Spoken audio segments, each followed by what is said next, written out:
Assalamualaikum warahmatullahi wabarakatuh.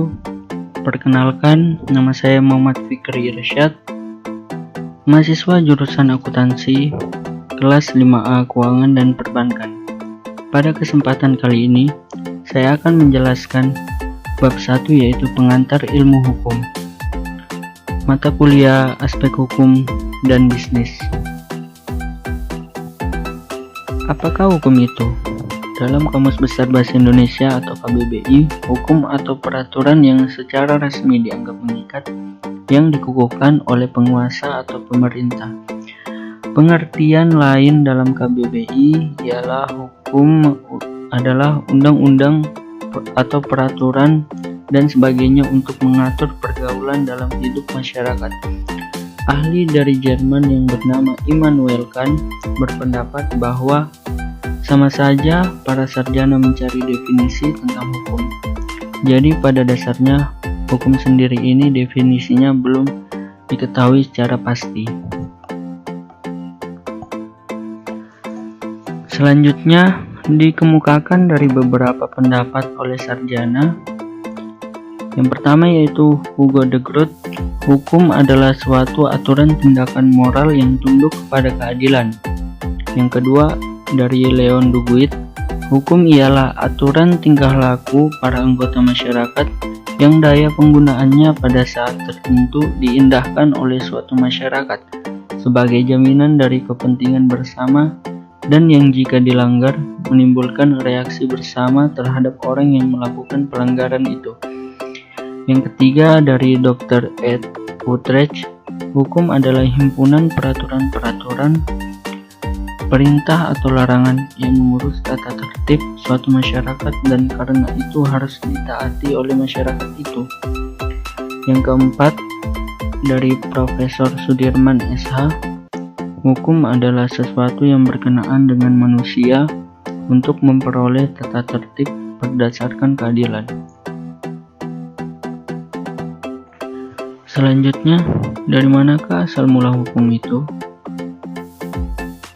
Seorang ahli pikir Yunani bernama Aristoteles menyatakan bahwa manusia itu adalah zoon politikon, yang artinya makhluk yang pada dasarnya selalu ingin bergaul dan berkumpul dengan manusia lainnya. Hukum juga bermula dari kodrat manusia sebagai makhluk sosial, yaitu makhluk yang selalu ingin hidup bersama dengan manusia lainnya. Selanjutnya yaitu bagan asal mula hukum. Bagan asal mula hukum terdiri dari manusia, makhluk sosial atau zoon politikon, yang berarti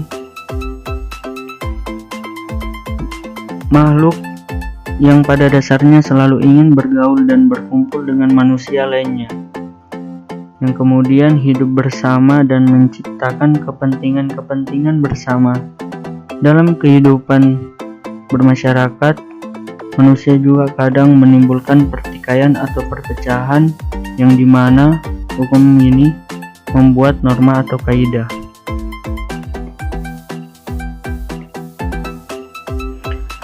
Hukum menurut Profesor Purnadi dan Profesor Dr. Sujono Sukanto, hukum dalam norma-norma kehidupan dibagi menjadi dua bagian.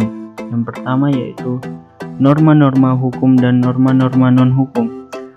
Norma-norma hukum terdiri dari tiga bagian, yaitu yang pertama norma kepercayaan, norma kesusilaan, dan norma kesopanan. Norma kepercayaan ini mengajarkan bahwa agama dan keyakinan hidup tiap orang yang mengajarkan bagaimana orang yang bersangkutan harus bersikap dan bertindak yang selaras dengan kepercayaan yang dianutnya. Yang kedua yaitu norma kesusilaan, yaitu segala sesuatu yang menjadi pedoman dan secara moral mengikat setiap orang untuk mentaati dengan bersikap tindak yang lazim dalam kehidupannya. Yang ketiga yaitu norma kesopanan. Norma kesopanan yaitu segala sesuatu yang menjadi pedoman setiap orang dalam bersikap tindak terhadap orang lain secara baik, tidak menyinggung perasaan, tidak bertentangan dengan tata krama yang umum dan sebagainya. Selanjutnya, pembidangan ilmu hukum. Pembidangan ilmu hukum dibagi menjadi dua, yaitu hukum publik dan hukum privat. Yang pertama, hukum publik. Hukum publik yaitu mengatur hubungan antara negara dengan warga negara dengan menitik beratkan kepada kepentingan umum. Contohnya, hukum pidana, hukum pajak, dan hukum tata negara. Yang kedua yaitu hukum privat. Hukum privat mengatur hubungan antara orang yang sah dengan orang yang lainnya dengan menitik beratkan kepada kepentingan perorangan. Contohnya hukum perdata dan hukum dagang. Selanjutnya, sifat dan ciri-ciri hukum. Sifat hukum ada dua, yaitu memaksa dan mengatur. Yang pertama yaitu memaksa. Memaksa ini terlihat dari adanya ancaman berupa sanksi, entah itu denda, kurungan penjara, ataupun pidana mati bagi orang-orang yang melanggarnya.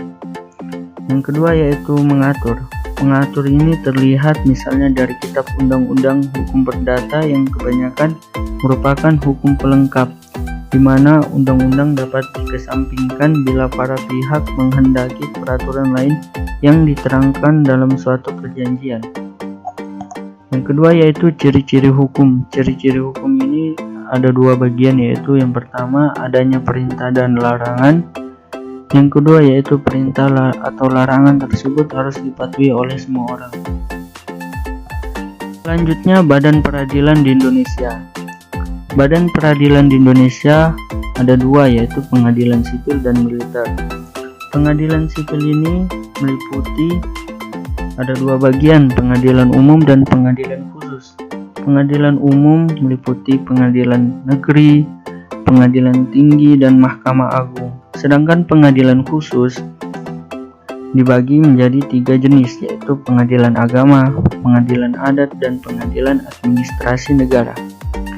Selanjutnya, pengadilan militer. Pengadilan militer terbagi menjadi tiga bagian menurut undang-undang, terdiri dari pengadilan tentara, pengadilan tentara tinggi, dan mahkamah tentara agung. Selanjutnya, yang terakhir yaitu istilah-istilah dalam ilmu hukum. Istilah-istilah dalam ilmu hukum yang pertama yaitu subjek hukum. Subjek hukum adalah orang, perorangan, atau badan hukum yang berdasarkan hukum telah mempunyai hak dan kewajiban atas sesuatu yang tertentu. Contohnya yaitu yang berhak menjadi subjek hukum yaitu orang dan badan hukum. Yang kedua yaitu objek hukum. Objek hukum adalah segala sesuatu yang menjadi sasaran pengaturan hukum, di mana segala hak dan kewajiban subjek hukum berkaitan di dalamnya, seperti benda-benda ekonomi, tanah, gedung-gedung, dan sebagainya. Selanjutnya yaitu perbuatan hukum. Perbuatan hukum adalah setiap perbuatan subjek hukum yang dapat menimbulkan akibat hukum. Contohnya, mengadakan perjanjian atau kontrak. Selanjutnya yaitu unifikasi hukum. Unifikasi hukum adalah suatu langkah penyeragaman hukum atau penyatuan hukum untuk diberlakukan bagi seluruh bangsa di suatu wilayah negara. Contohnya KUHP, UU nomor 1 tahun 1974 dan sebagainya. Yang terakhir yaitu kodifikasi hukum.